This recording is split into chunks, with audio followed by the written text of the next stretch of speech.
Long before the world would tremble at his name, Adolf Hitler was just a quiet boy born in Braunau am Inn, Austria in 1889.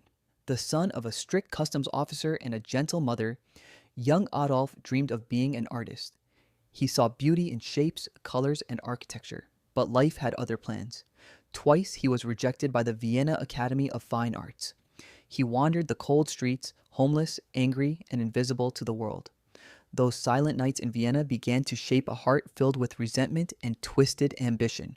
When the guns of the First World War thundered across Europe, Hitler saw a new purpose. He joined the German army fighting in the trenches of the Western Front. Amid mud, gas, and blood, he found a sense of belonging, a brotherhood. But when Germany fell and signed the humiliating Treaty of Versailles, he felt betrayed. In his mind, the nation he loved had been stabbed in the back. That wound would never heal. Instead, it would fester into hatred. Returning to a broken Germany, Hitler discovered his weapon. Not a gun, but words. He could speak, and crowds listened. In beer halls and on street corners, his voice echoed the anger of a defeated people. Poverty, hunger, and pride turned his speeches into fire. Slowly, he rose through the ranks of the National Socialist German Workers' Party, the Nazis. They wore brown shirts, carried flags marked by a swastika, and promised to restore Germany's lost glory. In 1933, through fear, propaganda, and manipulation, Adolf Hitler became Chancellor of Germany. What began as a political victory soon became a total transformation. Democracy was silenced, books were burned, opponents disappeared. Hitler's image flooded every newspaper, every school, every radio. He was no longer just a man, he was Germany itself. The people cheered him, not knowing the storm that was coming. Factories roared back to life, roads and weapons were built, and soldiers marched again with pride.